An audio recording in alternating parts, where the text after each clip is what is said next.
Aguero, Solskjaer, Deeney, Watkins. Sure, you know all about those last-minute goals, but have you heard the one about the on-loan goalkeeper who saved his temporary employers from disappearing out the Football League and into almost certain financial oblivion? Back in 1999, Carlisle United, managed by Nigel Pearson, were fighting to stay in the Football League. Carlisle's finances were precarious with a capital P that season, leading to a scenario where, with 3 games to go, they had to ask the FA to sanction an emergency loan deal to bring in a goalkeeper. Swindon Town's Jimmy Glass arrived at the club.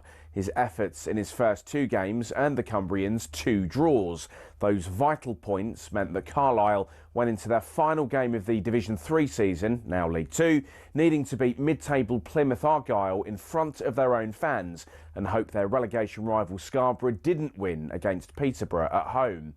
The game at the McCain Stadium finished 1-1, and with the same scoreline at Brunton Park deep into injury time, Scarborough's fans invaded the pitch en masse, believing their Football League status was secure, convinced they'd done enough to stay up.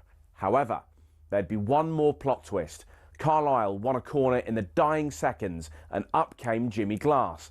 In one of those you couldn't make it up moments, Glass scored from a rebounded header and was promptly swamped by teammates and thousands of fans who quite simply couldn't believe what they'd just witnessed. As for Jimmy Glass, he became an overnight celebrity, but he never played for Carlisle again, and his playing career never really kicked on after that defining moment.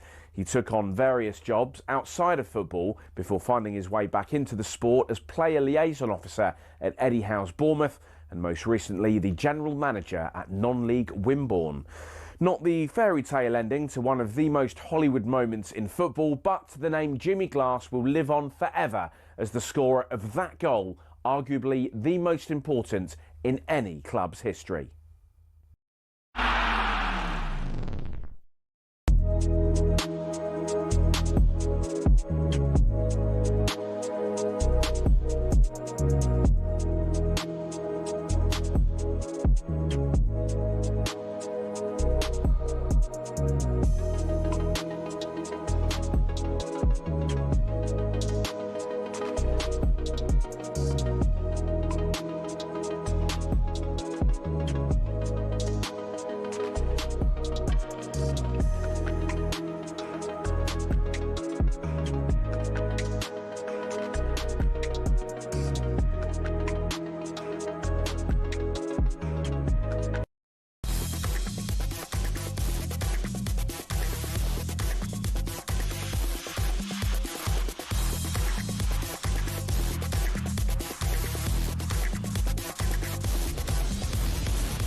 Good morning, Happy New Year, and welcome along to the first Sunday edition of 2026. Luke Littler reigns supreme at the Ali Pali as the teen sensation retains his world dart title to win a whopping £1 million. We'll ask, will anyone ever beat him again? On the other hand, will West Ham ever win again? The ultimate humiliation came yesterday as they were thumped 3-0 at rock-bottom Wolves. Can Nuno survive? And in Scotland, how long does Wilfred Nancy have as his Celtic side were beaten at home in the Old Firm clash? It's a big day in the Premier League, and we'll be focusing on the 12:30 kick-off between Leeds and Man United with former Red Devils captain and title winner Steve Bruce. You can get in touch with the show, text us on 81089 or WhatsApp us on 03717 223344. We're also live on YouTube and your smart TV. Just search talksport.com/watch for more details. This is Sunday Edition on talkSPORT.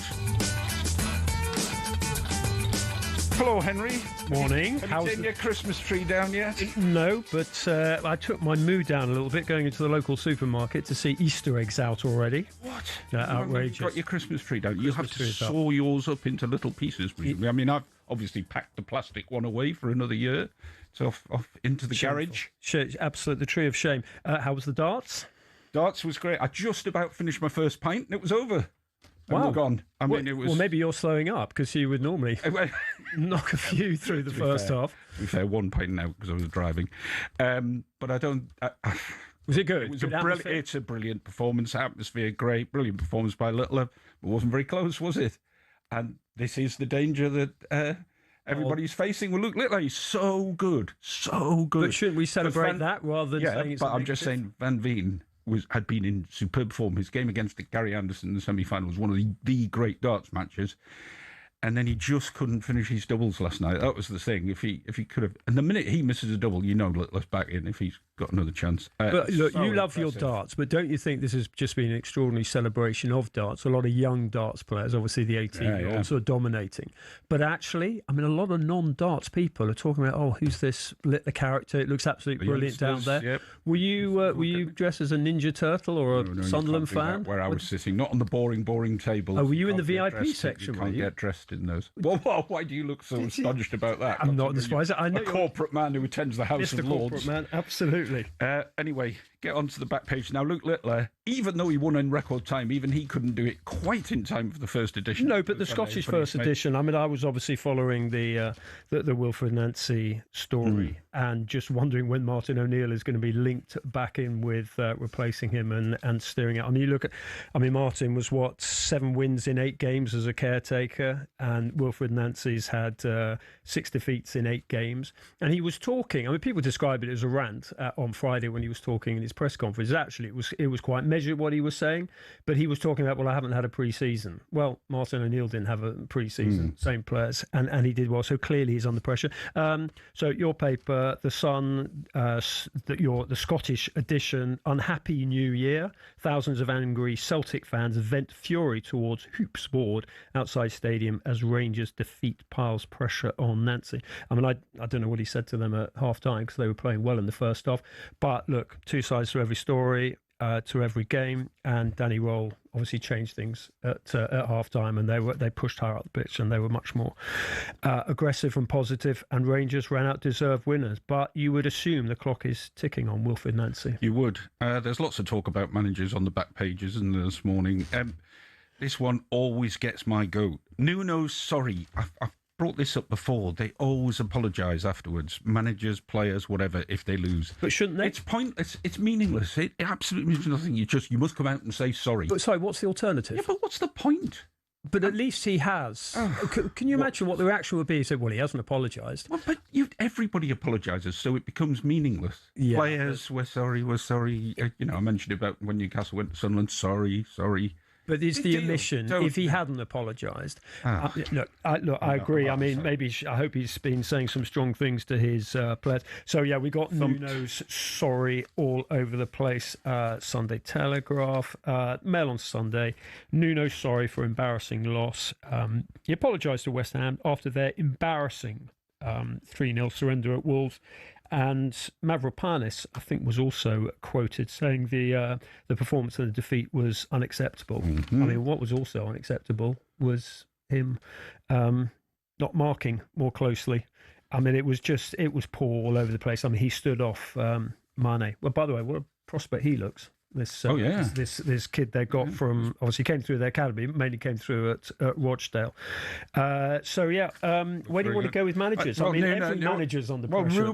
Ruben Amorim seems to be in a bit of a standoff with the board about no money to spend. I mean, he spent a fair bit in the summer, didn't he? He was also in a bit of a standoff with the press in his press conference. So he did the broadcast, and then he went into the Sunday journalists, and the Jamie Jackson, friend of the station, Guardian, Observe, I think. Jamie was a bright fellow or an intelligent man or something? Yeah, smart. I mean, well, Jamie's smart. I mean, he wears Hawaiian shirts to press conferences with 2 foot of snow on the ground. I mean, Jamie's a character, and fair play to him, a very good journalist, and he took him to task about were his comments anything to do with, partly the transfers, but more the 3-4-3. Would you go into explaining, has there been any pressure from Jason Wilcox from on high in terms of you've got to change the system because it clearly doesn't suit the players? And I mean, Jamie is completely right, and I'm sure 99% of Manchester United fans would absolutely be echoing those sentiments. But Amorim is stubborn. I mean, he said in his previous press conference that it worked going to a back 4, and then he went to a back 3 in his next game. So he is all over the place. And any signs of improvement, which there have been, you have to accept that, just being knocked on the head by just some of his, obviously some of the performances, some of the results, and some of his comments in press conference. It's just bizarre.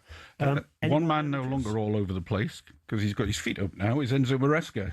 Yeah, interesting story in your paper from Laptop. Martin Lipton. Yeah, sorry, it's called Laptop because of an incident, actually at Ellen Road, where he ran along the back of the press box and basically unplugged everyone's laptops. And I don't think people have quite forgotten.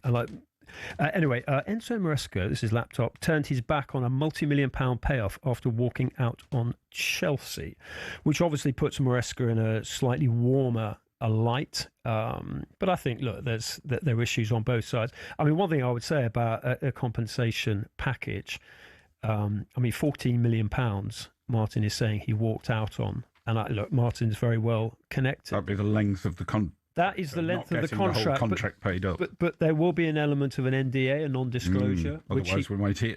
Pity that. Yes. Otherwise, well, it depends. Interesting to see how long it lasts and whether he maybe writes a book towards the end of his career in which he reflects on. Oh, I'm sure you'll be first in the queue to try and get the rights there. Absolutely not. No. Well, it's nice of you to mention ghostwriting books.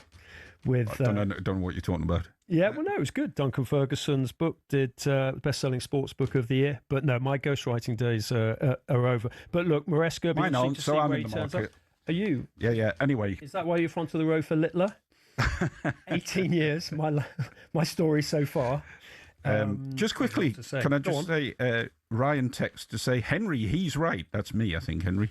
If my team loses, I'd rather they said nothing at all and come out with meaningless apologies that they don't mean. I slightly understand that view, but I just know the way social media works, and there will be a lot of people saying, he hasn't apologised, arrogant, they're in their bubble. Nonsense. Anyway, plenty of nice big pictures of Declan Rice on the back pages as well, aren't there? Yeah, Sunday Times, twice Rice is nice. Yeah, nice picture of Declan Rice celebrating with Hincapi. The one I really like is on, because it was very obviously noticeable. You couldn't miss it. I mean, he came and kissed the camera, sealed with a kiss. And this is front of the Telegraph's pull-out. Rice is picture perfect, and it's an Arsenal picture via Getty Images. I assume that's Stuart McFarlane, who is Arsenal's snapper, who always gets great pictures. But it's a fantastic picture of Rice staring into the camera, and it's something that all of us viewers who are watching sort of experienced when he ran towards the lens and kissed it after scoring his second. I mean, he was outstanding. I mean, the movement for the first onto Odegaard's fantastic pass, and then similarly his movement, the timing of his run into the box, and then taking that moment while everyone else was rushing around just to wait for the ball from Saka and then place it in. So, yeah, I mean, is he the best midfielder in the world for you at the moment? Not to Pedri. Bit early to judge that one. Are we just talking at the moment? At the moment, I will say your job is to judge every day. He's playing very, very well. Certainly one of the best in the best in the Premier League, I would say. Well, one of the best. Huge year for Declan Rice. It is. I mean, I had a chat with him at the Football Supporters Association the other night, and he is just up for it. He looks so lean, though. I mean, really, he's got that absolute, almost like that gaunt, athletic look. So yeah, big year for him, for Arsenal, top of the Premier League, top of the Champions League, obviously the heartbeat of England's midfield. And you can find out whether Declan Rice makes our team of the season so far. You might say, well, obviously he does, but there's a caveat when me and Henry pick our team of the season so far. Controversial caveat, which is you can only pick one player from each club. So see if Declan makes it later on. Coming up next on Sunday Edition, we look at yesterday's action in the Premier League, featuring a dreadful West Ham and a rampant Arsenal.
Hello and welcome to talkSPORT Goals. We're taking you through what should be another busy day of football.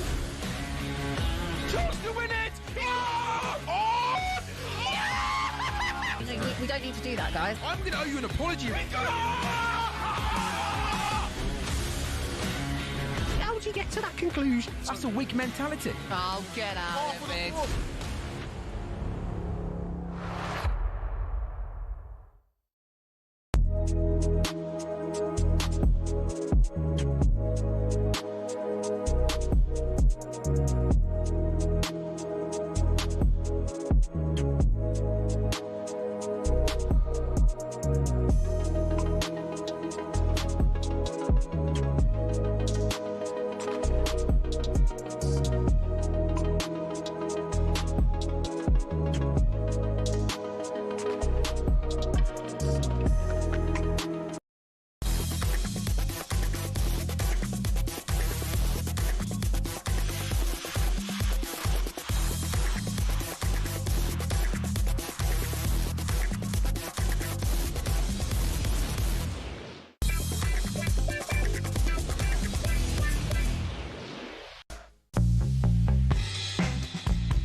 Gone miles away and he's out of his goal and McGuinness put it in from 30 yards and he's surely sealed the points now. It's 3-1. It's Swang now cutting the ball across and Wolves have scored. They have the first goal of the game. Swang, who will step up for Wolverhampton Wanderers to take this spot kick against Areola. He sends it down the middle. Areola goes to his right and Wolves have doubled their advantage with half an hour played at Molineux. Wolves 2, West Ham United 0. And it's a goal for the home side. Brighton 1, Burnley 0. Jorginho Ruter with a finish from a tight angle. He's got more work to do here as well. Mateus Mane has made it 3-0 to Wolverhampton Wanderers. And Brighton have doubled their lead within 90 seconds of the restart. Brighton 2, Burnley 0. Yassin Ayari is the goal scorer. Yeah, that's how the Premier League sounded on talkSPORT, and the live game was Aston Villa 3, Forest 1, and after the humbling against Arsenal, Villa, do we classify them as back in the title race again? Well, I think that getting cash back helped, and when you see McGinn playing... It's not really the answer, though, is it? No. Are they back in the title race? I'm just building up to the fact that when they've got some of their most important players in there, I mean, I think you can look about, do they have the strength and depth of City and Arsenal? Clearly not. Mm-hmm. Have they got a manager who can compete with Arteta and Pep? Absolutely, and Unai Emery. We've seen that with his changes. We've seen that with the way players develop under him. I think they are. Whether they're going to win, that's, it's a stretch, but they're certainly in a 3-horse race. Watkins has certainly found his form again as well. Watkins has found his form, and look, he was fortunate that the defence wasn't tight enough to him. But that McGinn midfield of McGinn and Tielemans and players like that, I mean, they've just been absolutely. They were outstanding. Rodgers as well with that pass to Watkins. So yeah, I mean, they've got and they've still got 1 or 2 players missing, and absolutely, of course, they're in the race. The result everyone's talking about from yesterday, though, is Wolves 3, West Ham 0. Wolves haven't won a game all season. West Ham turn up and get absolutely gubbed. And post-match, Nuno Espirito Santo, the West Ham manager, gave his thoughts. We are disappointed, we are sad, frustrated, and we should apologize. We should apologize to our fans that travel, those that are at home and saw a very poor performance, something that nobody expected, but something that has to make us think and reflect. We need to see them not making the mistakes that they are making. We need to see effort, we need to see reaction, we need to see character. It is about realizing that we cannot repeat this kind of performances. We must do much better. It was not good enough, it was poor, it was a lack of effort that really is concerning. Not much to shout about there. He says it was a result nobody expected. Maybe the margin we didn't expect, but I know a few West Ham fans who were worried that they were going to lose this game. Yeah, because Wolves were their first win of the season. The club is in crisis. I think you only have to look at the tensions between the fans and the board. You have to look at the issues of the stadium. I know you roll your eyes on the stadium, and it's something we've got to accept, but it is an issue. And I'm sure it's terrible. Protests. Next season's going to be terrible. I don't mean it is terrible, but if they're in the Championship next season, a half-full ground like that is going to be seriously... Do you think they are going down? Yeah. Playing like this? I do.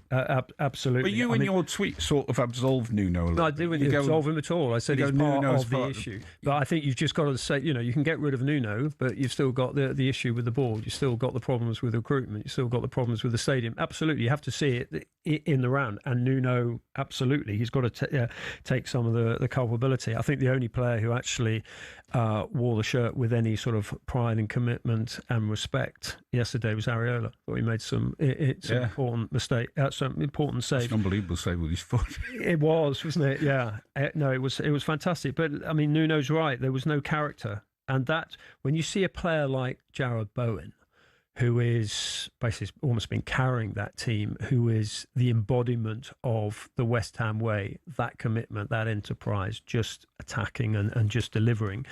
But there wasn't any of that, really. And even Jarrod Bowen, who's a fantastic player, has been dragged down to this level of mediocrity. There's an issue with pace as well. I mean, Somerville's got pace, Jarrod Bowen's got pace, but Wilson, not really, not enough in midfield. I did feel a little bit, and maybe there was an element of Ekitike here, in terms of players now when they go down. Potts had a chance when he went down. If he'd stayed down, he'd probably got a penalty with the score 0-0. So there was how naive of him. Well, there is that element of, you can see now, this what old pros always say, you can see why players do stay down or sort of exaggerate the contact that he didn't get. Not that would have changed the script. I agree with you completely. But look, Wolves fought and West Ham didn't. You've got to fight. You picked out a little bit from the Wolves' performance which suggests that they will probably go, even if they go down, which they probably will, next season they might have a little bit to work with. Well, first they're going to go down with a fight. They've got to hold on to players like Matis Mane. I mean, I just thought he was excellent. He wasn't the only one. Pleased for Rob Edwards, as we always say, because he's, he did get a bit of deserved stick when he moved from Middlesbrough. But yeah, it was... It is probably a bit too little, too late, but at least they're going down with a fight. Arsenal won at Bournemouth 3-2, and after Arsenal's win, Mikel Arteta gave his assessment.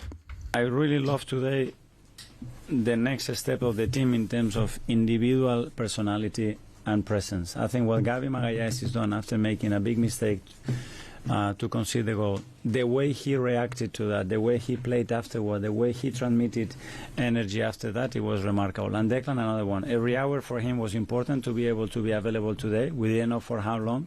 So in the manner that he competed, played, and on top of that scored 2 goals, I think it was outstanding and a really big message for the team. Yeah, not too sure what Gabriel was doing with that pass across the box. He can't have seen the player, can he? I mean, it's unbelievable. He rarely goes out wide, and maybe he was just at his sort of lost compass scramble. Maybe he was looking for Saliba, but yeah, I know it was poor. But what a finish for his equaliser, for getting Arsenal full anger back in the game. Wasn't it? Yeah, it was, and you could see that with his celebration as well. But I just think when you look at Arsenal now, people are always asking, do they have the sort of the character, the nerve, the bottle, to use that phrase? But I do think they have strength of character. Yeah. We saw that in the penalty shootout the other day, the 8-7 was against Palace. But they've also got strength in depth, and everyone's been pointing this out. And it was highlighted yesterday. Madueke and Martinelli start wide, Saka and Trossard come on. Saka certainly came on, and they make a difference. So yeah, I mean, it was. I'm still not quite banging the drum, but I have a little bit of sympathy for Gyökeres, because everyone's saying, when Jesus comes on, he sort of scores or has an impact. But Gyökeres for an hour, 70 minutes, you're please smiling. Don't say it. There is a good player in there somewhere. I just think that he does. Well, you saw it with the first goal. I mean, I think he does occupy the centre halves. He does wear them down, and then the game opens up. And actually, Bournemouth aren't pushovers, even though they're in 11 games without a win. But they've competed in most of those games pretty well. Yeah, they're not a terrible side. No, they're not. I mean, you can look at the defence, and obviously they lost 3 defenders and a goalkeeper, so that was an issue for them. But Iraola still is an alchemist. He is still getting them to do, and the fans were rightly singing his name. They still believe. They still, the team's still organised.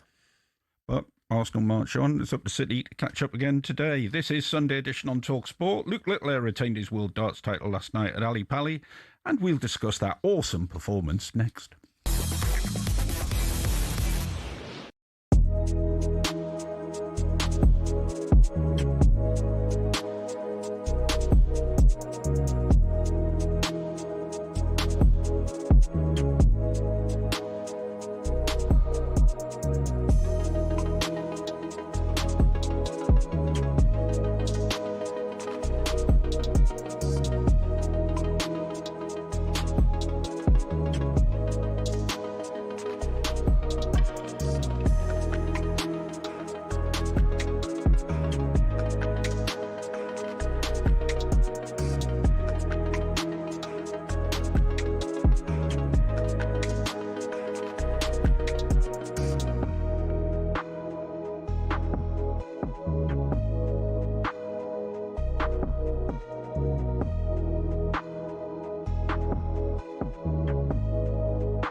got 2 goals at it. And he's in. Is he going to do it in style? He's hit the treble 19. He needs double 15.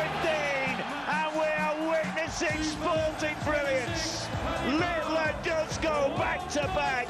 The 147 out to win it in style is 4th maximum. Big finish, and he has destroyed one of the best players on the planet. And now the emotion hits Littler. Hands cover his eyes, there's a few tears coming out there. He dominates the darting world at just 18 years of age. Yeah, absolutely brilliant performance by Luke Littler, as you heard there on talkSPORT. I was there. It was a privilege to be there, and I got back in time to have a good long sleep before getting up this morning because he polished it off in such quick time. Wins it for the 2nd year in a row, wins £1 million. And another man who was there was Mark Wilson, talkSPORT darts commentator. Mark, good morning. I'm sure he's there. I can see him. Anyway, Henry, you watched it on the telly. I'm sure you've dropped in on the great Luke Littler. I mean, I was lost for words also to describe how good he was. I mean, it is remarkable at 18 to be doing that. Is he going to get You're going to start Spotty? I'm going to get the Spotty going, campaign. Maradona, Michael Owen, and Etienne. Lamine Yamal. Yeah. Get away from football. I mean, to dominate a game the way he does, and we know how hard it is. I mean, you've got to hit that little section in the middle of the 20 so many times, so remarkably brilliant. And also the way he gets out on doubles is phenomenal too. Yeah, over Christmas I watched a little bit of Celebrity Gogglebox, and he was on that with your mate. Is it Angry Ginge? Angry Ginge's not my mate. Isn't he? I thought he'd be sort of around the VIP around. area. I mean, he was there last night. Yeah. Well, anyway, he came over as actually someone with a sort of good, sort of understated sense of humour. This is Luke Littler. They were both sitting on the sofa, sort of commenting on whatever programmes that were being thrown at them, and he was great. He came over as sort of someone very human, actually bright in terms of the way he was answering a lot of the questions. I think they were throwing a quiz at him. So yeah, absolute star. That's the thing. He's an amazing, for one so young, he's picked up quickly, hasn't he, how to project himself. And also, you know, when you show a bit of anger, as he did during the I liked that. Didn't you like that? I think that was fun. I mean, you know, he is allowed to be a stroppy teenager at times. Thousands of people are having a go at you, and you have a little go back. Yeah, it was good. What's the big deal? What were you like at 18? I was good at it. Were you? Not stroppy? Oh, no, were you stroppy? Yeah, I'm moody. Yeah. What about? Oh, everything. Football, life, exams. Yeah? Yeah, absolutely. Anyway, one of the reasons he doesn't have to get stroppy in the final was because he dominated it so much. I mean, it was, I hate to say easy, but his average was like 106, which in a final is pretty good going. And actually, he'd been on a bit of a run where he had 105 against Ryan Searle, 106.58 against Rob Cross earlier on, which was one of the tournament's great matches as well. It was 4-2. Rob Cross, a former world champion, and he saw him off, and he was 107 against Mensur Suljovic. I mean, they are unbelievable figures. And if you look at, these are all provided, by the way, these stats by my mate Russell Lanning, who's a real big stats man and loves his darts. He's now got 2 world championships. Van Gerwen's got 3. Phil Taylor's got 14. That's in the PDC. Sure. That's not counting BDOs, because obviously you'd have Eric Bristow there as well. But he's setting his sights actually on going past Phil Taylor, which is 16 overall. And he got his first at 30. Is that right? Apparently so. So yeah. So he's got a 12-year start on him, and he's got 2 already. So I mean, it is phenomenal. Look, you can't. No one knows what the future is going to be, but he seems pretty grounded. He's obviously got good people around him. He dealt with the Wasp. He dealt with the fans. He dealt with the pressure. Nothing seems to faze him. I don't know whether there's an element of fatigue that can set in when you're 18, where there's overthrowing or whatever that happens. He doesn't practice, does he? He must practice. Well, he doesn't practice a lot. He says that during COVID times, he put in a lot of work, right? Because what else can you do? Yeah. Practicing. But really, since then, he doesn't practice that much. Is that because he's playing in competitions a lot of the time? Probably, but I think most darts players spend a lot of time practicing, a bit like snooker players, but he doesn't seem to do that. He's just so confident, and that sort of metronomic way of throwing that he has looks built to last. And you look at darts now, and it's a phenomenal explosion. But you wonder, how on earth can anybody ever beat Luke Littler? Yeah, but we always say that, and there's some other younger players coming around, and they will challenge him. But if you've got an absolute superstar, that might raise the level of others. And if he does dominate for a while, why is that necessarily bad for darts?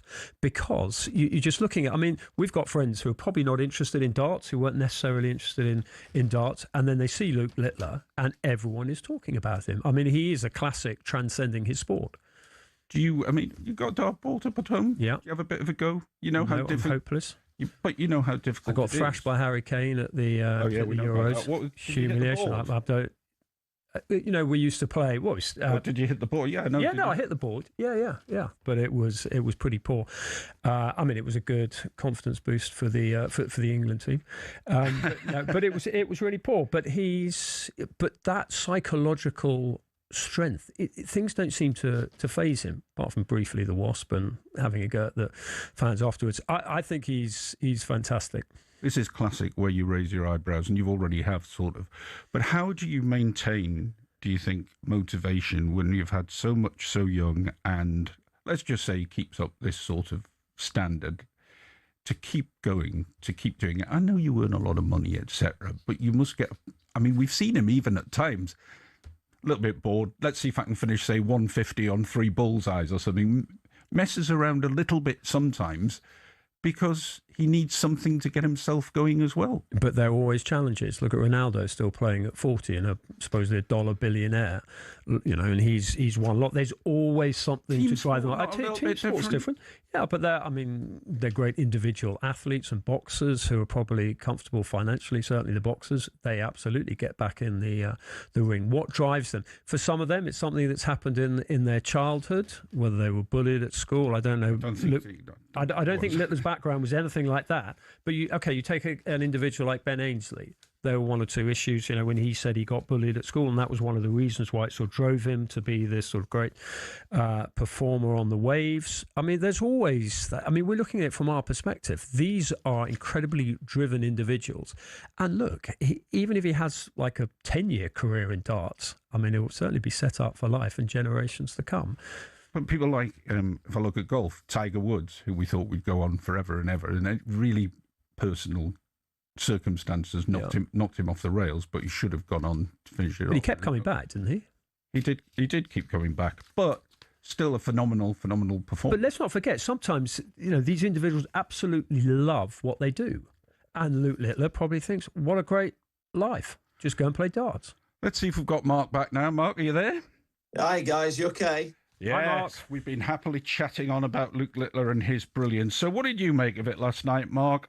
It's an easy win.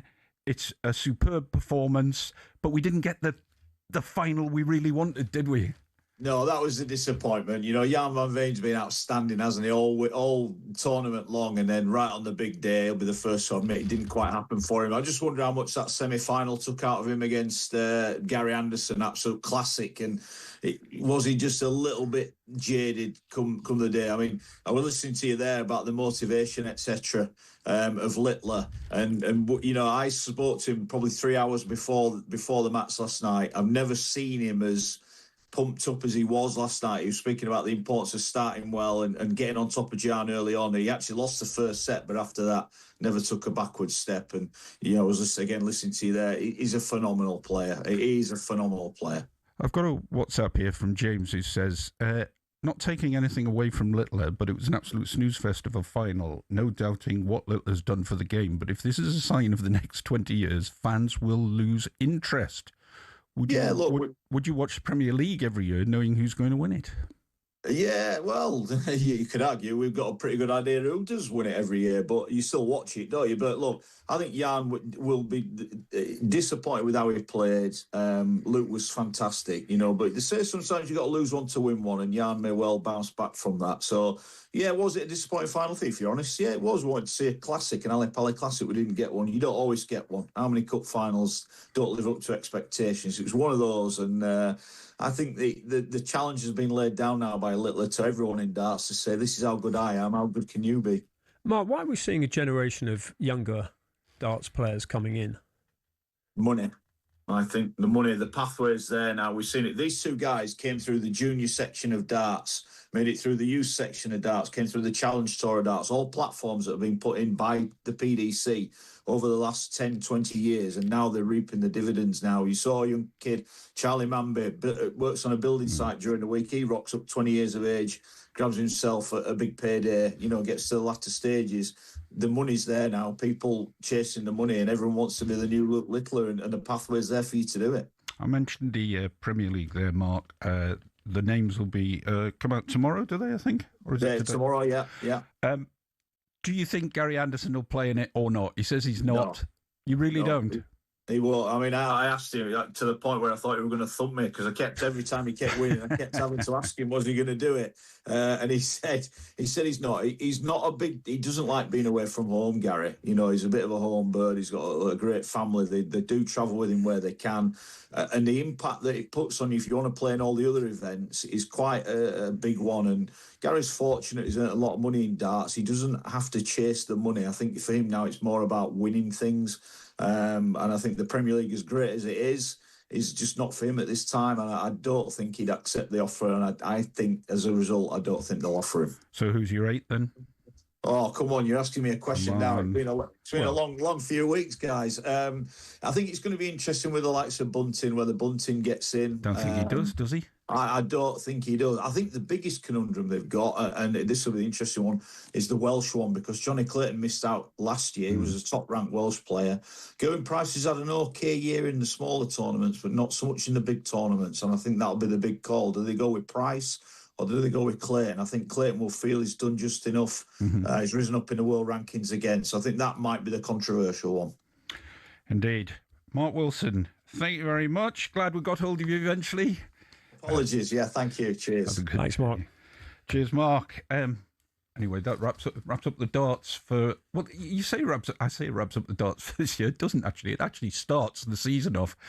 And it'll be very interesting to see if anybody can beat Luke Littler, because actually I don't think there is. It's maybe shorter format games. There's a chance, because sometimes he starts a bit slowly, as we saw last night, but I think... But your argument, I know it's a team sport, your argument...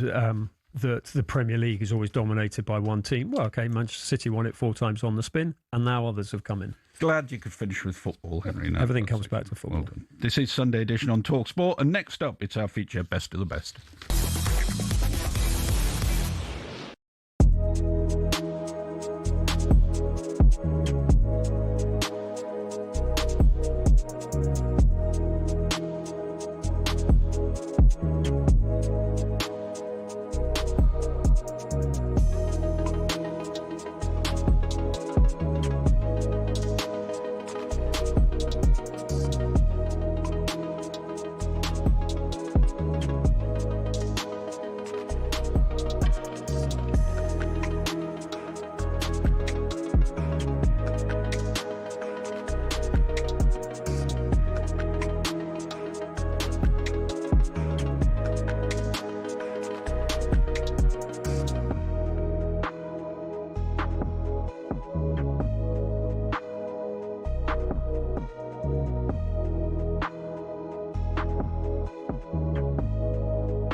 2026K for 2026 on talkSPORT.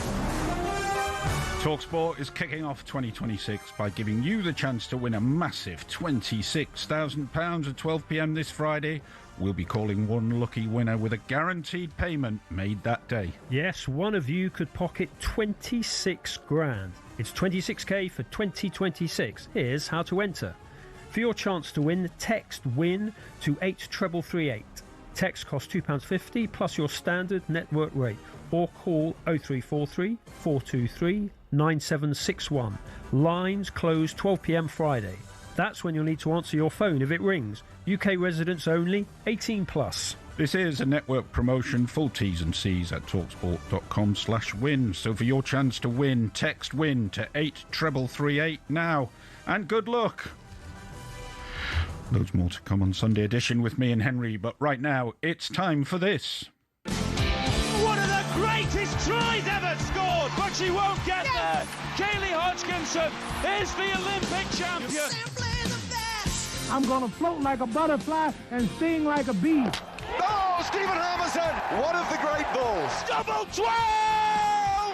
Oh my word! Best of the best on Sunday edition. I think I'm a special one. I think he's done it! Yes! You beauty! Lesbian Avenue! On talkSPORT.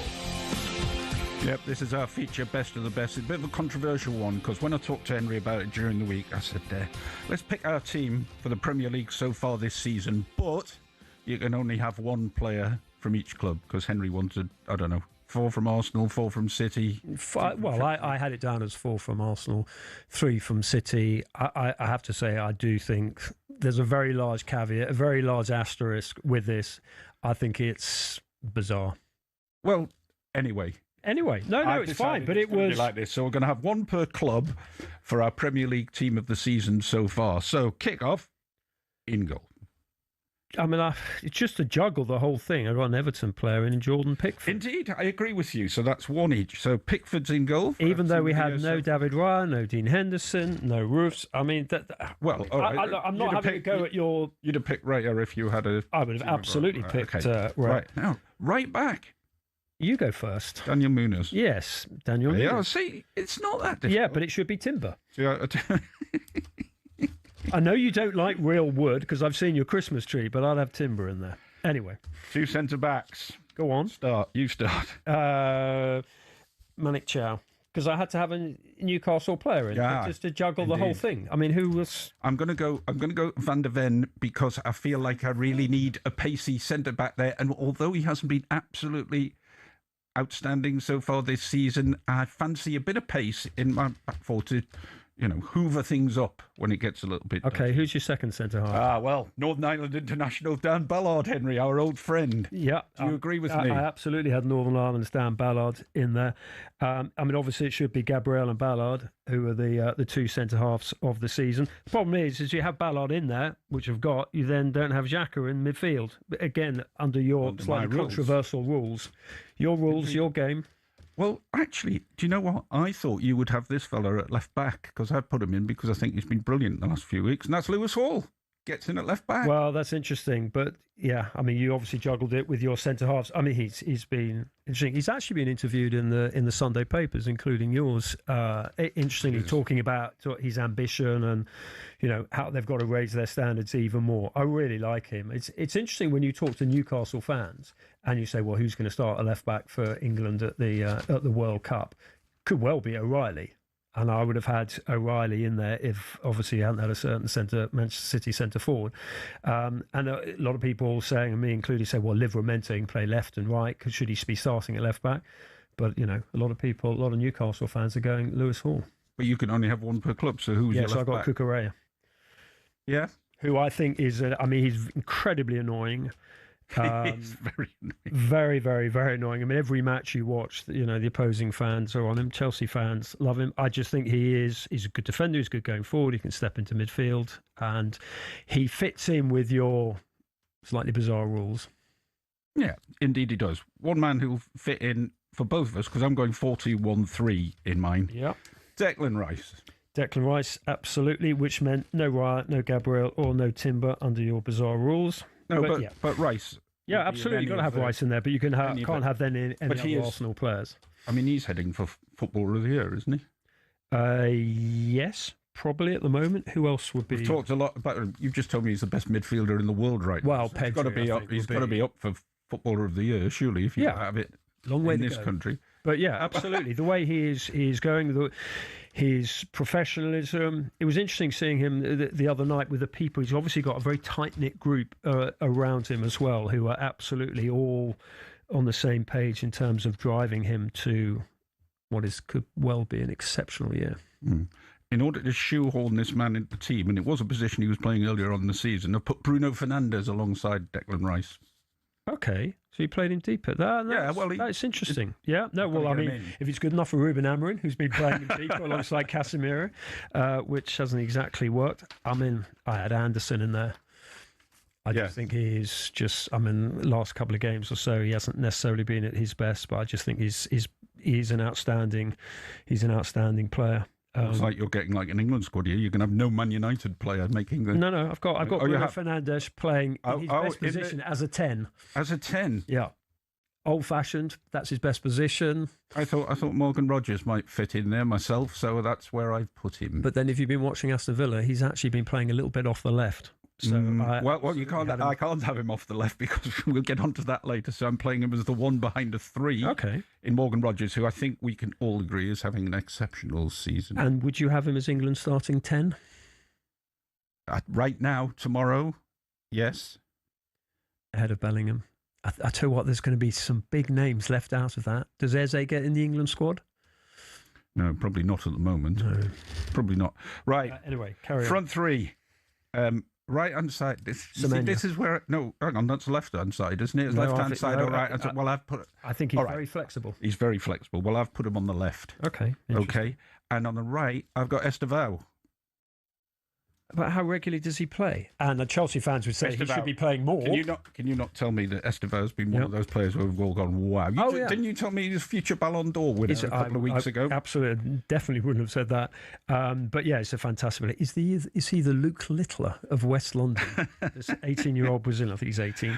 That is a fair shout. But you wouldn't necessarily have him in the top 2 or 3 Chelsea players this season.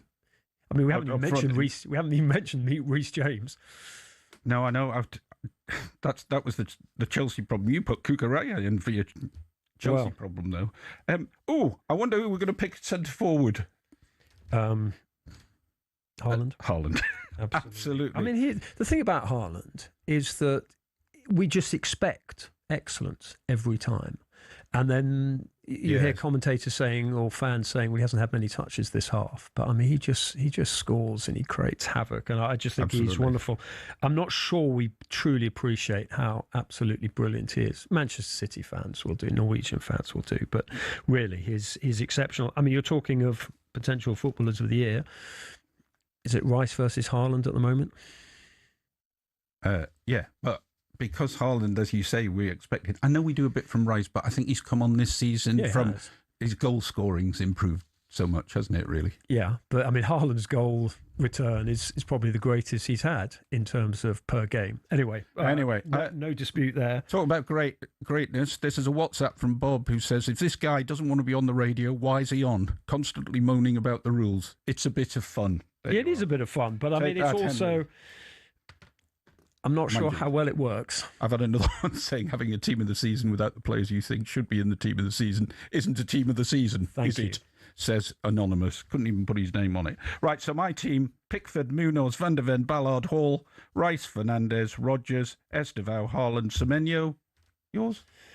Pickford, Munoz, Chow, Ballard, Cucurella, Anderson, Rice, Bruno Fernandes, Semenyo, Haaland, and Rogers. Do you want to give me your team of the season so far, because you want to change the rules of my game? I absolutely. I want to bring the rules back into the realms of reality.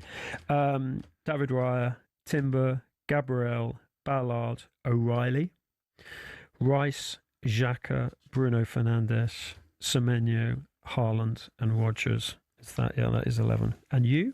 Anyway, I didn't pick one because it was my game. Players. No. It's your game, your rules. My game was one player. Can I make up some weird rules for next week? Yes, you can. It was just a little bit of fun. No, it is good fun. But there we are.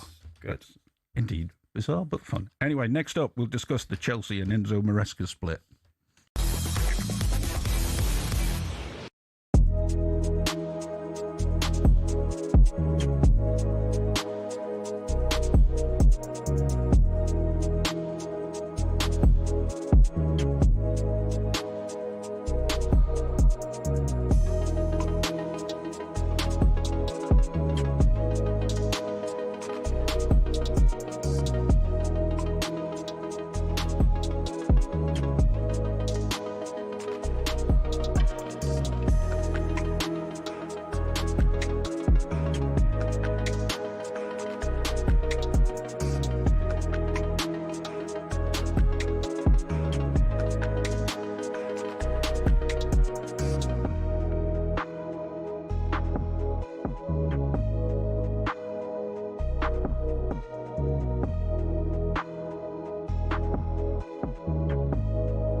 Corinthian Casuals are a team in the Combined Counties League Premier Division South. Despite that, they're one of the most important clubs in world football. Here's why. The club was formed in 1939 as the result of a merger between Corinthians FC and Casuals FC. Now, Corinthians FC were founded in the late 1800s when the FA's top brass were sick of getting pumped by Scotland every time they played them. As a result, a man called Nicholas Lane Jackson set up an amateur side which would bring in the best players who could all play for the national side. And it worked. It wasn't long before England were dominating the international fixtures they played, and it was largely down to Corinthians. In fact, in 1894 and 1895, they played consecutive games where Corinthians provided the entire England 11.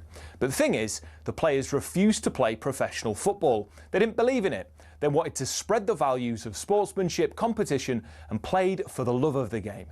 It also helped that most of the players were Oxbridge graduates who didn't need the money. But instead of entering the league and cup competitions, they played exhibition football and toured the world, bringing the beautiful game with them. And it was this which spread the game throughout the world and made it so popular. Most famously, in 1910, they travelled to Brazil. And the locals in Sao Paulo were so impressed, they started their own team under the same name. Yes, the same Corinthians who won the FIFA Club World Cup in 2021, one of the biggest football teams in Brazil. Now, they were global superstars, and despite not being professional, Corinthians drew in the crowds. Everybody wanted to play them, everybody wanted to watch them. So much so, they regularly played the winners of the FA Cup in what eventually became the Community Shield, winning most of the time. They actually inflicted Manchester United's worst defeat, 11-3, a record which still stands to this day. Now, fast forward to today, Corinthian Casuals still don't pay their staff or players. The ethos of sportsmanship is still at the heart of everything that they do. And even though they're a side in the lower leagues, if you make the trip to King George's Field in Tolworth just off the A3, you'll most likely bump into Brazilian Corinthians fans who often make the pilgrimage across the globe just to watch their founding team play.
Yep, we're halfway through Sunday edition. We'll be talking chaos at Chelsea in just a second. But before I get to that, Henry was comparing himself to Luke Littler at the age of 18. I know, quite bizarre. Andrew from Basingstoke says, what were you like at 18, Henry? I think a fanatical student of A-level with an offer to Cambridge, a football and a fanatical acolyte of the Times and World Soccer magazine, particularly articles by the late, great Brian Glanville in both publications, and possibly a reader of his books. Am I wrong? Says Andrew from Basingstoke. Well, I failed Cambridge. Did you take the exam? I did. I took it. I was just 17, and you failed. I'm sure. And I absolutely failed. I wasn't allowed back in at home almost. But Edinburgh beckoned, and for amazing years up there. But yeah, absolutely. I mean, Luke Littler, the point I was trying to make is that a lot of us at 18 were all over the place, and there he is just doing maths. I wonder whether it's going to improve the maths in this country, where there'll be a GCSE in darts maths, and everyone can now count down from 501. Yeah. It doesn't take him long to get down from 501, does it? And as we said earlier on, absolutely brilliant performance by Littler. Meanwhile, back to football. The chaos at Chelsea. Enzo Maresca left his role on New Year's Day. Liam Rosenior set to be his replacement from Strasbourg, although as we've heard earlier on, not planning to fly in apparently this week. Chelsea play at Man City later today, and at the moment they're under the control of under-21s boss Callum McFarlane. And McFarlane was asked how busy it's been since finding out he'll be in charge for the Man City game. Probably the 50th person that said that to me, maybe. But yeah, it's been a crazy 24 hours, a whirlwind, as you can imagine, but also really enjoyable and really exciting. I can only feel positive about it. It's an amazing experience. Ultimately, it's a football match, and it's not really about me or my first game or playing against Pep. It's about Chelsea versus City, two top sides, and we'll go there and compete. And we've seen this year how this team can do in big moments, so we're really looking forward to that challenge. Callum McFarlane there, who is in charge of Chelsea today and actually had to get himself a new security pass during the week in order to get into first team training, because at Chelsea they keep you all very separate if you're under 21s or if you're youth or if you're first team. And quite a challenge for him. I wouldn't imagine it'll last that long. What have you made of chaotic Chelsea? Even by Chelsea standards, this was chaotic. Chaotic, but so many issues on both sides. I mean, where do you want to start? Multi-club ownership. I mean, if Liam Rosenior does appear in the week, effectively you've got one club in one country disrupting a club and almost a league in another country as well, in terms of him leaving Strasbourg. I mean, Blue Code, Chelsea's owners and Strasbourg's owners, they have invested in Strasbourg, so that, there's a flip side there, but multi-club does come with these issues in terms of... I hate it. Don't you think we should abolish multi-club ownership? I really hate it. I mean, the pro-Blue Co lobby would say, well, hang on a sec, they've invested in Strasbourg. They've given Rosenior a chance. It all depends on whether they can get someone of similar calibre to replace him if he does leave. I mean, look, you and I know Liam. I've interviewed him a few times down the years, and he's a very intelligent, driven. I mean, I remember him saying, "Yeah, I want to manage a Champions League club. I want to manage England. You know, he is very ambitious. He's very eloquent.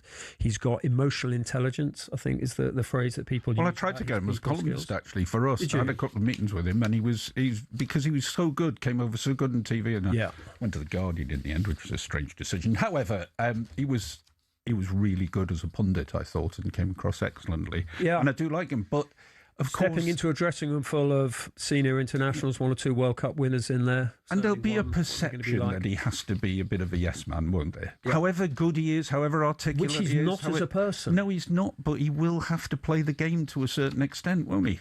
Well, maybe he's in a position of slight power that he can say to Win Stanley and Stewart and Egbali, who are sort of power brokers on the football side, that actually he wants to do it his way. But the project, the player trading model of Chelsea is to give head coaches, because they're definitely not managers at Chelsea, they are head coaches, is to give them young players and they develop them. I think the sadness in all this is that what trophies are Chelsea really going to be competing for?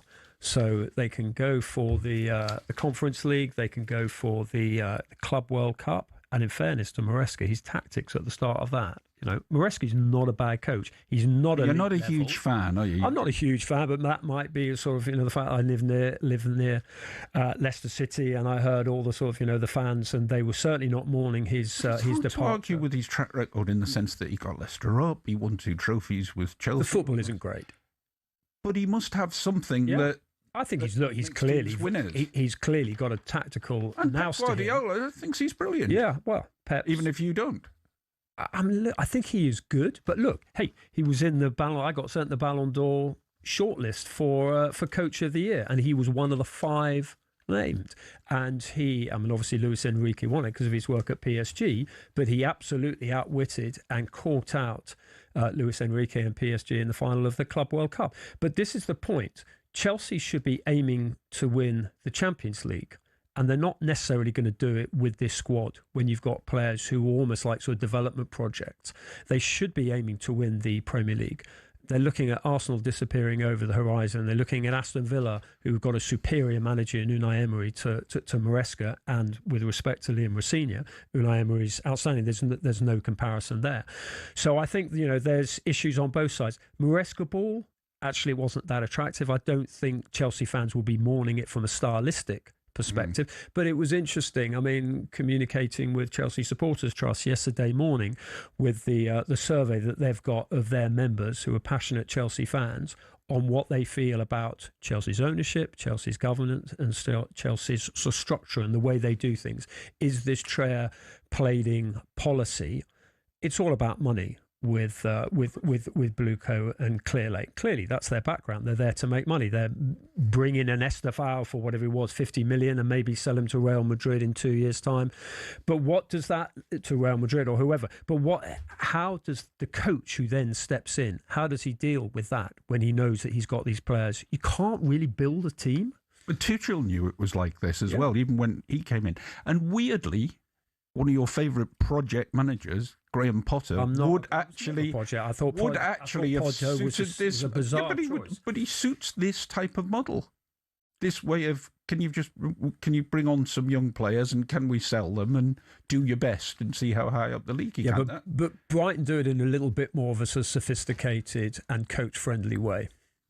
But I don't see now. If you're a Chelsea fan, you now know what the game is. The game is young players, sell them when they get good, and you will never, under that model, be the dominant team in the country. Sorry, Chelsea fans have known that since Egbali and Todd Bowley came in.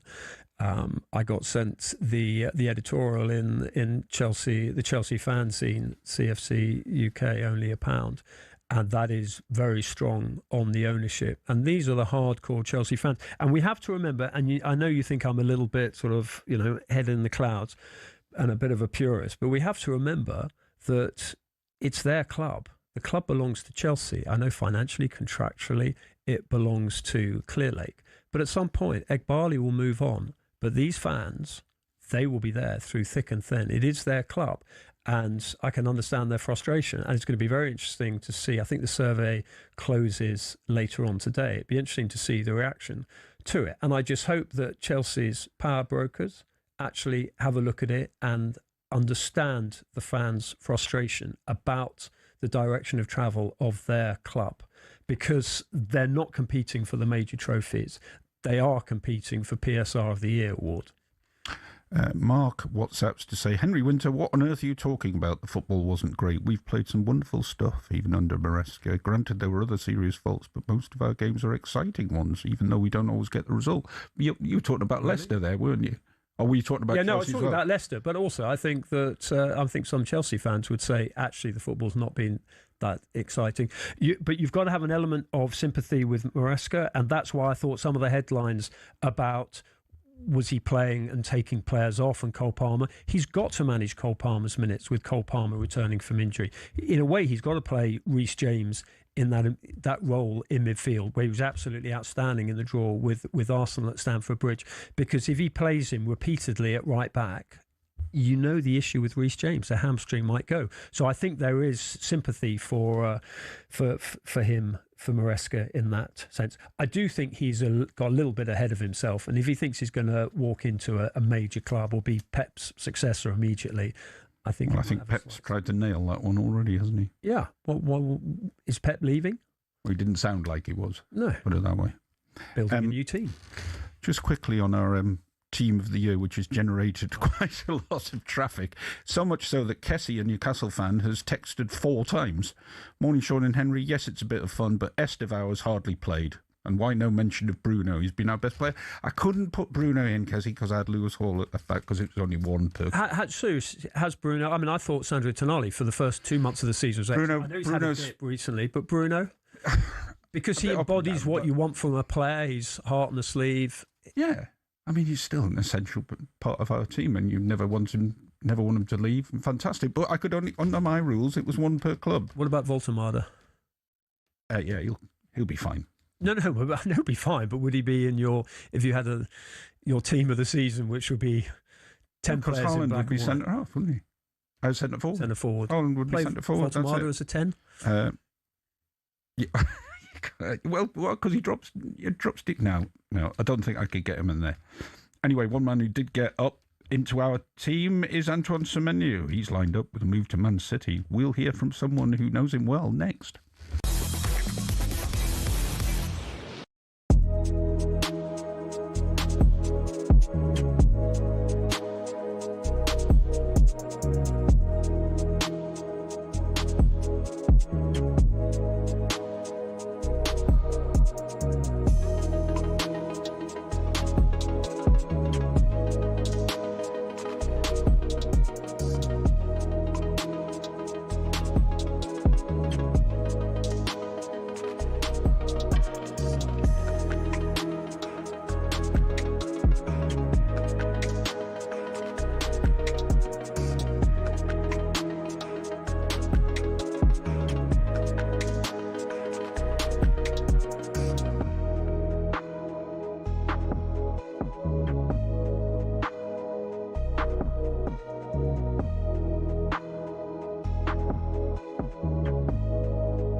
Welcome to talkSPORT Goals. We've been taking you through what should be another busy day of football. Chance to win it! We don't need to do that, guys. I'm going to owe you an apology. How would you get to that conclusion? That's a weak mentality. Oh, get out of it.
Quick bit of news here on Sunday edition. If you were planning to go to Sheffield United v Oxford in the Championship, then don't. It's off due to a partially frozen pitch. So that's poor, by the way, the timing. I mean, the Oxford fans, I mean, just looking at social media, the reaction is just, it was a noon kickoff. I mean, just to do it, I mean, they've announced it, and the way Sheffield United have phrased it said that, the referee has decided that parts of the pitch are unplayable. Two elements. Could they have actually, well, first, shouldn't there be undersoil central heating? I mean, I've drove down from the Midlands, obviously south of Sheffield this morning, and you knew there was going to be a cold snap. I can absolutely understand why those fans who've travelled up are furious. Indeed. Now then, Antoine Semenyo set for a £65 million move from Bournemouth to Man City. He actually played yesterday in Bournemouth's 3-2 home defeat to Arsenal. And somebody who used to manage him is called Jerry Gill. He was manager of Bath City when Semenyo was on loan there from Bristol City. And Jerry joins us now. Morning, Jerry. Morning, Shaun. Morning, Henry. Morning, Jerry. Great to hear from you. Jerry, as you've seen Antoine Semenyo's progress from a time where he was at Bath City and trying to find his way in the game, did you anticipate where we are now with him? If I'm brutally honest, no.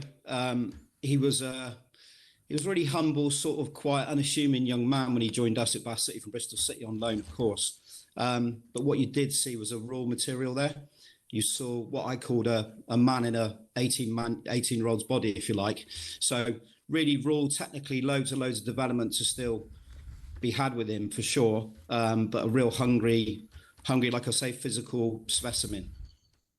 But when you got him, Jerry, how did it come about? Was it you'd identified a player at Bristol City, or do Bristol City ring you up and go, tell you what, can you take this lad and get him a bit of first-team experience? Yeah, there's a bit of both in that. Brian Tinian, who's the sporting director at Bristol City, we've got a good relationship with the FL clubs around us, especially Bristol City. We've had Tommy Conway as well before. So, yeah, it was a bit of both. I'd seen him in the under-18s and 23s at Bristol City, and they felt it was right for him to go out and play some men's football, which had been his first loan. And for us, it's good because he's cheap. More often than not, we get him free of charge. And, of course, he's got to be able to come and cope with it. He had to sort of find his way in the team first, Shaun, because it wasn't one of them where he came and he had to play. He started on the bench first and foremost, and then worked his way into the team. And once he went in, he did so well at National League South. I mean, I remember one time when he played against a lad called Robbie Cundy, who was Gloucester City, local derby, who I went on to sell to Bristol City. Ironically, I signed Robbie. A ball's gone up in the air, and sort of Antoine's looked at Robbie. Robbie's looked at Antoine, and Antoine stuck him on the floor. And then he's just had a little touch and drilled it in the bottom corner. And it's one of those moments where you go, that doesn't happen very often for young lads from academies, Normally they come and they're very good technically. But to have that physical attribute was really refreshing to see. Jerry, where do you see him fitting in at Manchester City? Because they're almost playing with sort of Cherki and Foden almost as 10s behind Haaland. Obviously, you can play Doku as a sort of out-and-out line stretcher on the left. But where do you see Semenyo fitting in?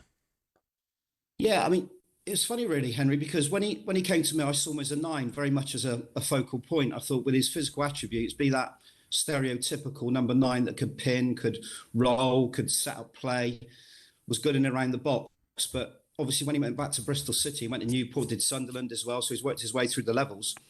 He became a wide player, and I'm amazed really to see him, how strong he is coming off his left foot as well as his right. I think he's scored as many goals with his weak foot, his left foot, than he has with his right foot. So it'd be interesting to see where Pep fits him in. I don't really see him as a 10. He's not your stereotypical number 10.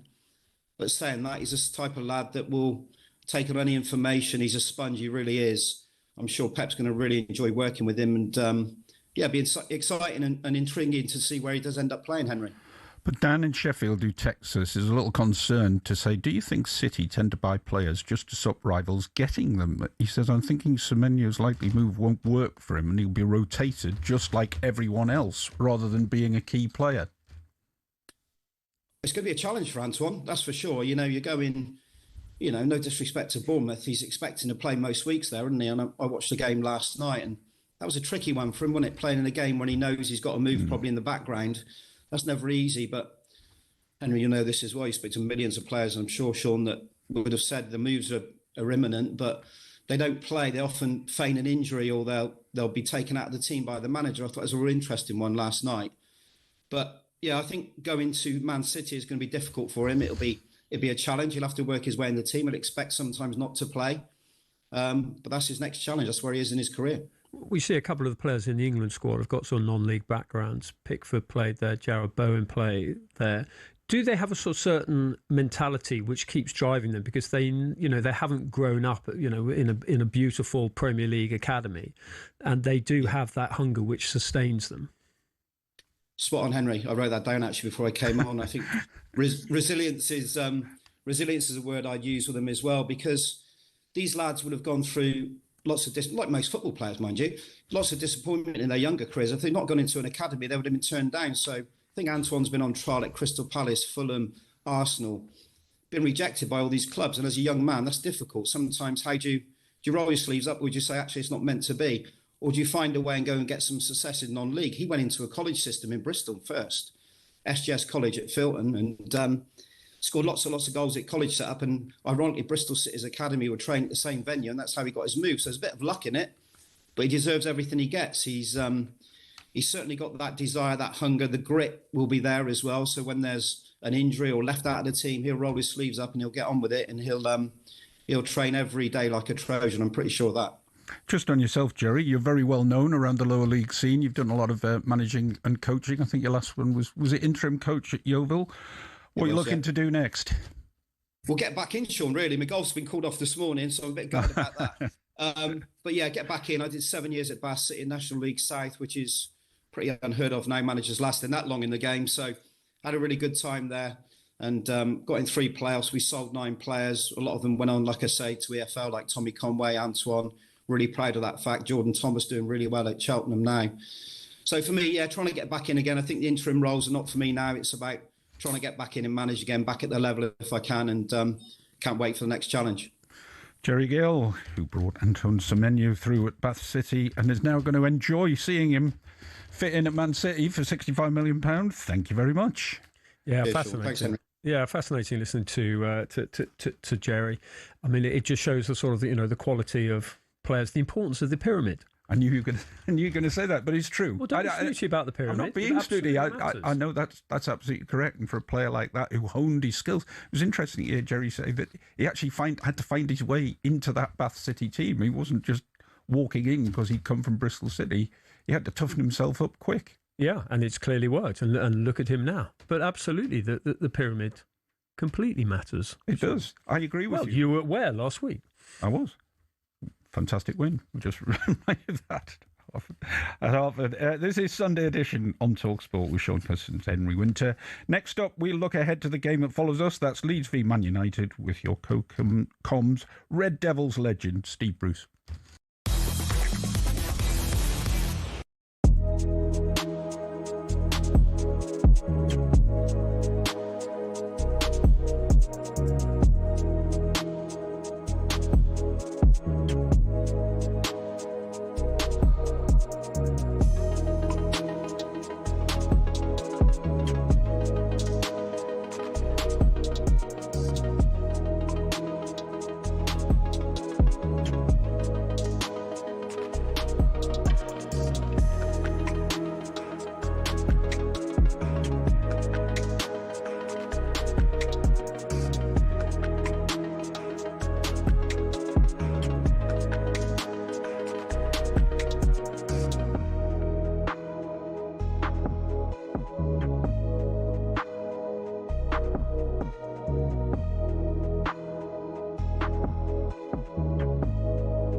we have one big goal. We want to stay in this league. Oh, what a goal! Salata with an absolute screamer! Nothing is achieved yet. We have to keep going and to win many more points. That's 6 unbeaten for them now in the Premier League. They increased that gap to the bottom 3 to 7 points. Boos emanate around Old Trafford, except for the delirious away ends. Finished Manchester United 1, Wolves 1. It's quite clear that his lack of knowledge in everything is holding Manchester United back. When you play for Manchester United, you need to be ready for everything. For Manchester United, what a frustrating end to the calendar year. I heard that is a big derby, a great environment. This is a tough game for Manchester United. I'd take a point now, to be honest. I know that it means a lot to the fans, but we need to go there and try to win.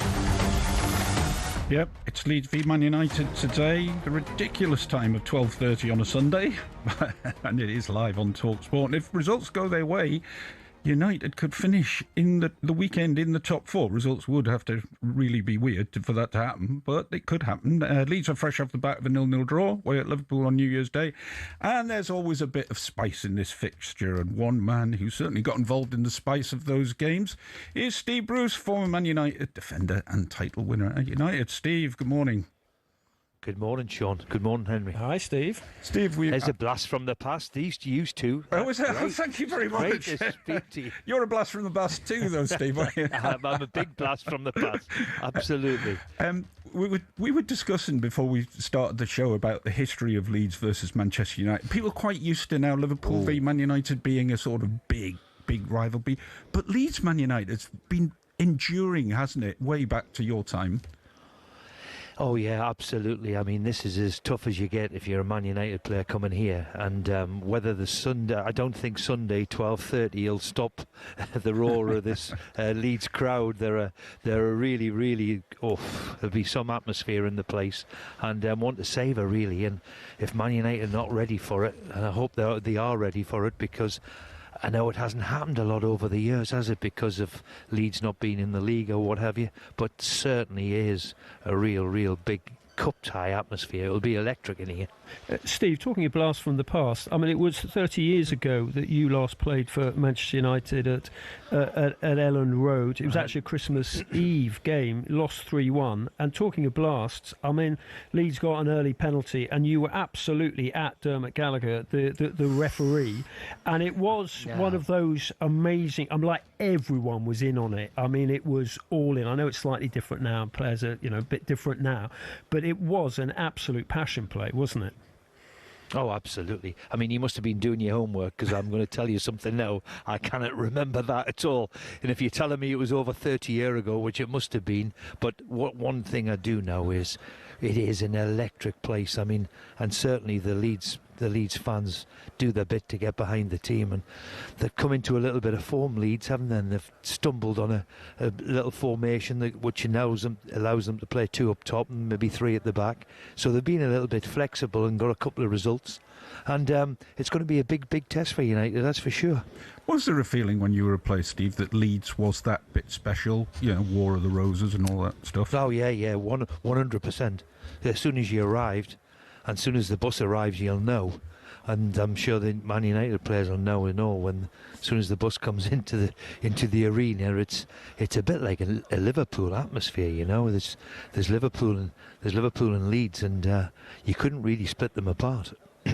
When I first got to know you, Steve, which was around 91, Man United hadn't won the title for ages, obviously, and you're in a team which transitions from one which wasn't doing particularly well into one that becomes title winners. Do you see anything in Amarim's team that is going to take them from a team that's not likely to win the title, one that might?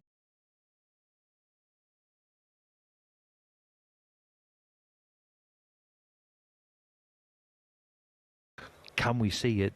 Can we see it? Has there been a little bit of progression? Yes, you would say there's been a little bit of progression, but I have to say the last couple of performances in particular, they seem to have gone a little bit backwards again. Certainly they're up against it with the injuries they've got. It hasn't helped them at all. And I know every club has injuries, and of course, 2 other players, their attacking players, have gone to the African nations. So they've got a few problems, and certainly in personnel. And I think that's the difficulty quality of them at the moment. They're lacking the real big players, but certainly Cunha and Mbeumo in particular have given them a little bit of life at the top end of the pitch and look real Man United players, if that's something that you can label any player. But certainly they've added something to United, and we all like Amarin. We all want him to do well, and there's slight seeds of looking a little bit better, but there's still a lot to do. But Steve, you mentioned Farke changing the team at half-time, for making that tactical tweak at half-time in the Manchester City game. On Amarin, is he too stubborn? Well, a lot now, especially in management now, is on formation, identity, style of play, blah, blah, blah. I'm probably one of the old school, and look, you have to do whatever you have to do. Never mind your style of play, you have to do whatever you want to do to make sure that you make a fist of it in the Premier League, and being able to adapt. So you have to take your hat off to Farke, whether he stumbled on it or wherever he did. Certainly he made the change and has stayed with it, and they've seen the team progress a little bit now. Whether he revert back to type, who knows? But at this particular moment, he's changed the system a little bit. Got a few results. You know, Calvert-Lewin's burst into life a little bit, and that's a big plus for any team if your centre forward's going to score a goal. So yeah, fair play to him. You have to take your hat off to him and say it's a great piece of management. When you look at Man United now compared to when you were there, Steve, is it sort of unrecognisable as a club, or do you still see the main ingredients there? Well, when I first went, Shaun, and back in the late 80s was the time. I mean, I remember, going to Millwall, and whoever won was going to loss was going to be in the bottom 3 or 4 in the 80s, and then all of a sudden we had a cup run, and that cup run then took us into Europe and ended up winning in Europe, and it just gave everybody a bit of belief that we can mount a challenge to win the league, because that was the holy grail, of course. Back then it was 26 years, I think, something like that, so you had to go and win a league, and that was vitally important. And yeah, but it started, there was a progression and a way forward, and I think Sir Alex, and here was one of his many traits, they bought fantastically well. If you look at the team that I played in, myself, Pally, Schmeichel, Parker, Irwin, Robson, Ince, Keane in particular, they all played for 10s and 12 years. It wasn't just 1-2 years. These lads played year in and year out to a high level, and then of course was the ability to know when your time was up and time for change, and he integrated that so seamlessly, which seems to be a big problem for every Man United manager since. Steve, you played in Manchester United teams with great wingers, Kanchelskis, Giggs, etc. Does it look strange looking at a Manchester United team more reliant on wing-backs than wingers? Yes, I have to say. Because, look, there's only been one team really, I believe, have won the league, is Chelsea, and they played with predominantly a back 5 under Conte, and were predominantly defensively, if that's the way you would say, even though they had great players in their team. It's a system which is a defensive one, really, but he tries to make an attacking one. And then in Adnan in particular, you're playing a natural wide player as your wing back, so it seems to me they get caught a little bit. But look, it's all about players. We can talk about systems as much as we want, it's all about players. And at this particular moment, as I said at the top of the interview, Mbeumo and Cunha have given them something a little bit which they haven't had before, that little bit of quality at the top end of the pitch. But certainly the big debate, of course, is always about, is he going to succeed with this 3-4-3 system? And at this particular moment, they could go into the top 4. You're quite rightly what you say, they could go into the top 4 today, but are they making the circuit significant progress to mount a challenge? I still think that's a little bit short. Steve Bruce, from 2 blasts from the past to 1 blast from the past. Thank you very much. Great listening to you, lad. It's great to hear the blasts from the past. Keep it up and keep well done. Thank you. Enjoy Co-Coms. Steve Bruce is on Co-Coms for talkSPORT's live game, which is a 12:30 kickoff, Leeds versus Manchester United. You're listening to Sunday Edition. We'll look ahead to the rest of today's games next.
$26K for 2026 on talkSPORT.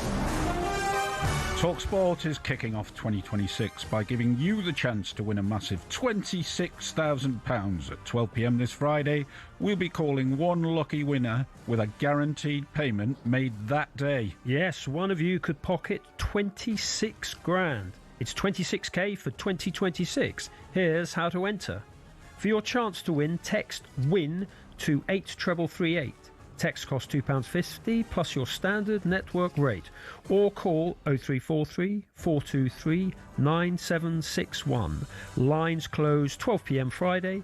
That's when you'll need to answer your phone if it rings. UK residents only, 18 plus. This is a network promotion. Full T's and C's at talksport.com/win. So for your chance to win, text WIN to 83338 now. Good luck. Now then, let's look at the latest odds ahead of today's action with William Hill. In the Zone on talkSPORT. Brought to you by Final One Standing. New from William Hill. 18 plus gambleaware.org. Terms and conditions apply. And it's hello to Sam Norris from William Hill. Morning, Sam. Morning, chaps. How are you? Hi, Sam. Very good, very good. So, take us through it all. What's going on in Final One Standing, Sam? Well, the headline news is we've given away 895 grand to this point through the course of the Final One Standing season. A big portion of that was the big £500,000 that we gave away from the original Final One Standing, which has been running since game week 1. That was landed a couple of game weeks ago, split between 7 players, north of 71k each, I think was the final payout. Interestingly, of those 7, they'd all got it down to just Burnley and Wolves, the lowest 2 sides in the division. So it's maybe paid to play it quite straight, actually, so far. They all had Burnley to beat Newcastle. That didn't happen, but still a healthy payout for all of them. And we're still giving cash away as well. There's a brand new game starting up for the upcoming game week, 7:30 deadline on Tuesday night. That's a £20,000 league, and yeah, by the end of the season we'll have given away a right few £1,000,000, but 895k the payout thus far. Not quite much as Luke Littler one for the darts, but getting on the close. In the league, in the Premier League, what's the outright odds? How about title, top 4, relegation? Yeah, well, we make Arsenal 4-11 to win the title. Obviously, another victory for them at the weekend, getting the better of Bournemouth. Another win with both teams scoring, actually. Arsenal went on a crazy run of winning without conceding earlier on in the season, but it's kind of flipped on its head now. The win of both teams to score has been the bet for them. Manchester City are 9-4. They're 7 points behind. Obviously, play Chelsea later today. Villa 28-1. They're 6 points behind Arsenal after beating Forest at the weekend. And it's 66-1 bar. So kind of a 2-horse race in our book, with Villa still perhaps in the shake-up, but they're quite a way behind Arsenal and Man City at this stage. In the relegation stakes, I mean, I think I've written off West Ham, Wolves and Burnley altogether, all 3 of them, but Forest are hanging around there as well, aren't they? Yeah, I'm a Wolverhampton Wanderers fan myself, so it makes for pretty grim reading. 1-500. Happy man yesterday. 1-500. Yeah. So it's looking as though it's pretty much nailed on, despite the win yesterday. Burnley aren't much better off. They're 1-150, and West Ham, we've actually eased them a bit. They were 1-4, now 1-3. This off the back of the news that Slaven Bilic may well be waiting in the wings. They could be looking to potentially get rid of Nuno.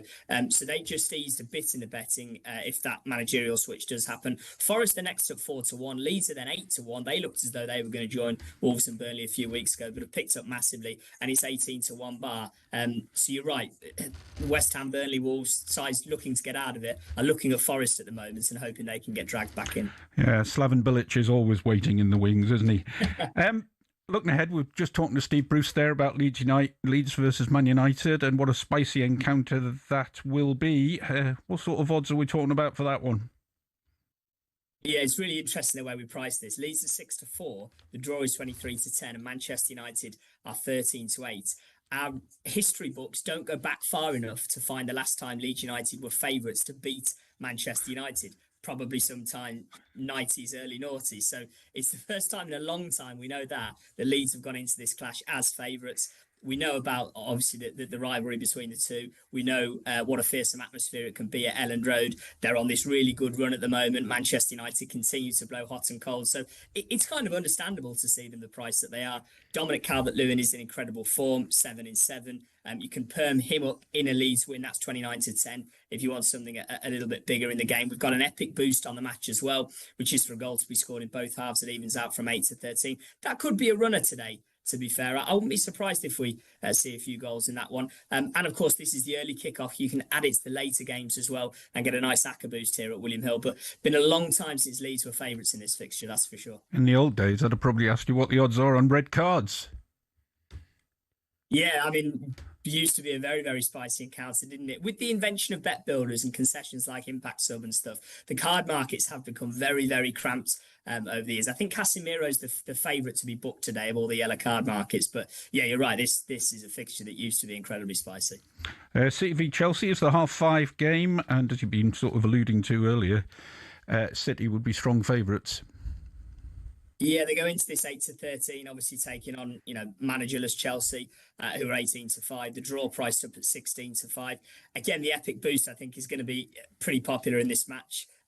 It's Erling Haaland to score. Again, he's 4 to 9 to score anytime. We're giving you even money, which is going to look great to a lot of punters. His next goal will be his 20th this season. I mean, he's got a good record against nigh on everybody, but particularly good against Chelsea. 4 in his last 4 against Chelsea. Impact sub applies with that offer as well. So if he does come off, the bet's going to roll on to the substitute.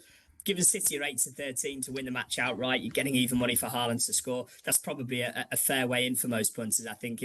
A game that the markets do expect City to emerge victorious in. OK, next Chelsea boss. I don't suppose there's much room for movement there if it's Liam Rosenior stick on. Yeah, he's 1 to 8 at the moment, Liam Rosenior. It's not necessarily a case of weight of money. It's just the fact that his name is just constantly brought up in all the reports. It looks as though it's going to go that way. We've never laid a particularly big price on him.